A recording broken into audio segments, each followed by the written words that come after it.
Hello Legionnaires, this is Max Leal from Legion of Myth, and I have an exciting unboxing to do today.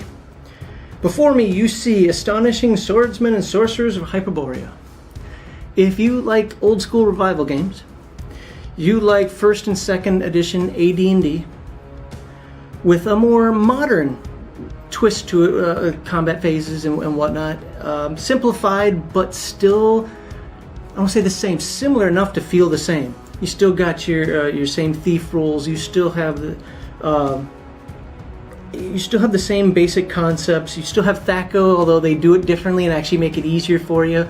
Essentially, if you like that old school D&D feel, look how thick this book is. This is your game. Well, I've had this book for a while, and I backed some of the other Kickstarter stuff, and I gotta tell you, I don't even remember what it all is. I love these unboxings where I don't remember everything I'm supposed to get. So we're gonna find out. I think it's like a GM screen adventure or something. I don't know. let's open this up.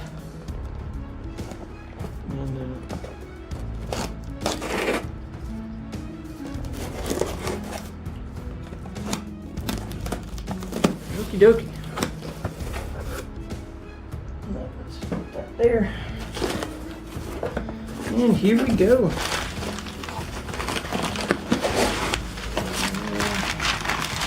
Take a couple items in here. Yep, we can go over there. Another box for my cats.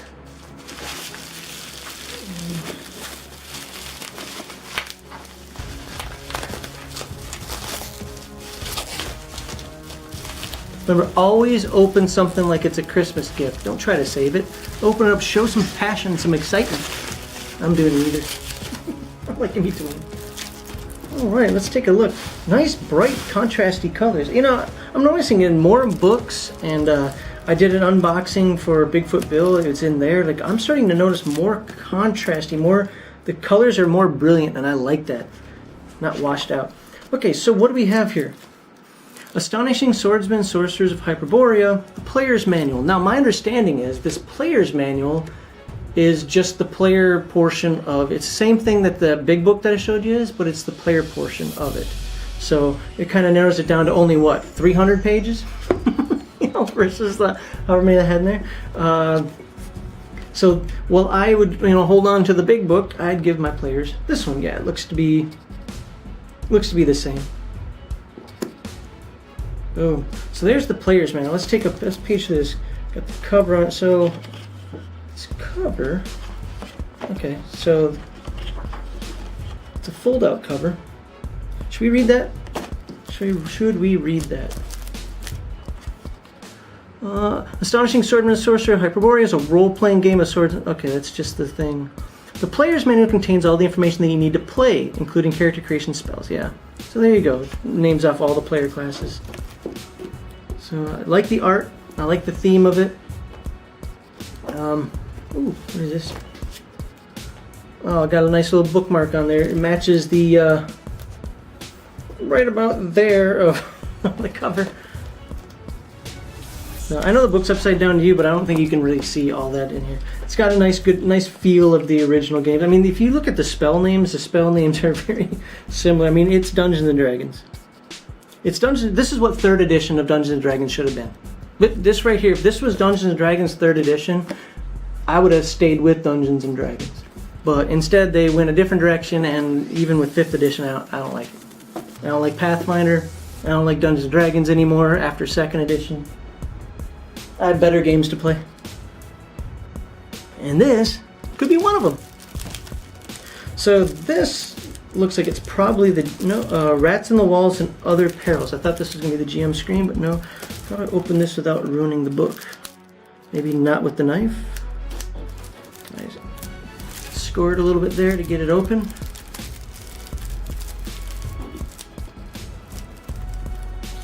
Nope. Nope. I can use the sharper one. The problem is I'm prone to cutting my fingers with this one.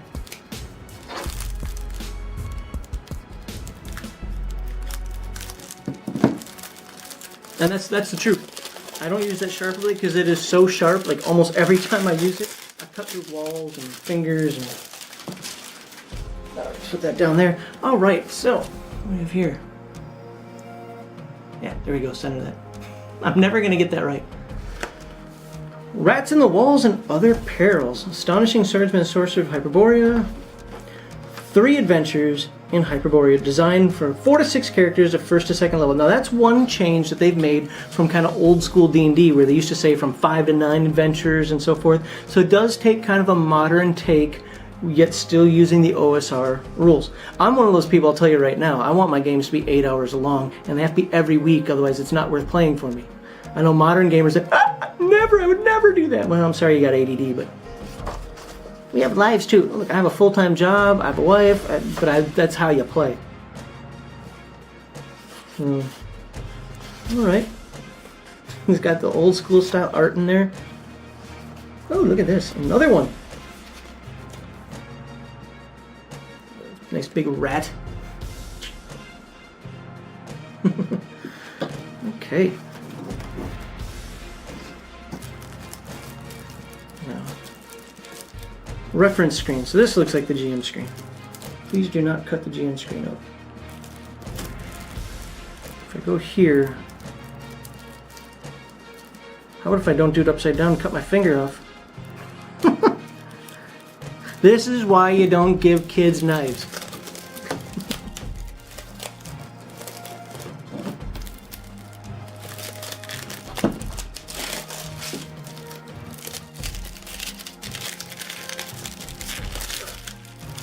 And this is like the shrink wrap stuff I used to do when I worked at Toys R Us at age 17. And you're 30 years ago.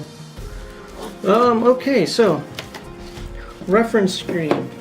Pretty old school standard fare. Now it's in kind of the new style where it's shorter, but it's 4-fold instead of 3-fold. I've noticed a lot of games have gone to that. So let's see if I can do this little panoramic here for you.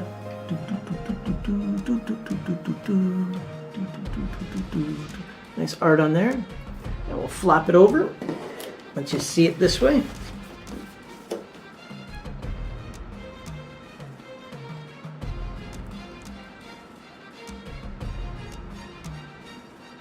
There we go. All right. Now we'll say one thing about this.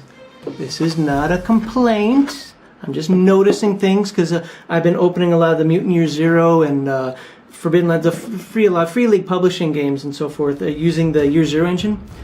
They put their Game Master screens a nice hard backing. So what I'd want to do here is I'd want to somehow strengthen this. So I'll probably end up putting corner protectors on here and taping up the creases, the folds, just because I would use this enough to watch it break. Like I said, not a complaint. I'm just noting that that's something that I would do. And lastly, the player character folder. I don't even know what that is. I'm guessing it's just some player character sheets and some background. I almost cut my finger off. I'm telling you, you can feel that. It's one of those things that's so sharp you don't feel it at first, but then all of a sudden it's cutting your skin. And oh, hey, look at that. I honestly have never had a knife that's as old as this one stay that sharp that long. And when I was younger, I used to intentionally sharpen knives to make them.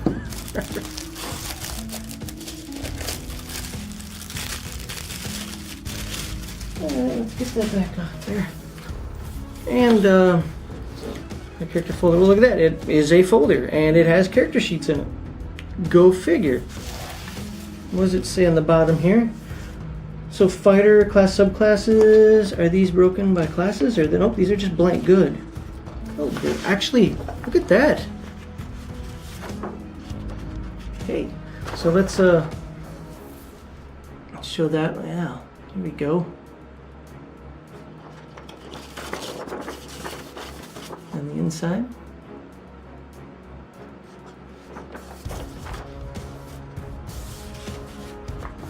And the folder, I mean, it's a standard folder, but it has all the text on it and so forth.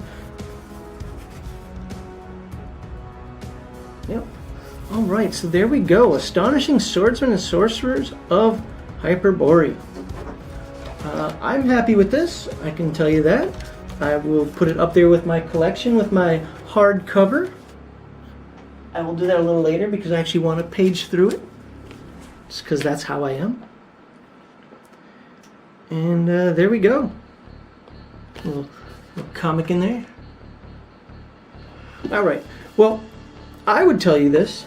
This is the type of game I think you should support. Like I said, I am not a fan. This doesn't mean I'm a hater. It's just I'm not a fan of modern Dungeons and Dragons. Anything after 2nd edition AD&D is not fun to me.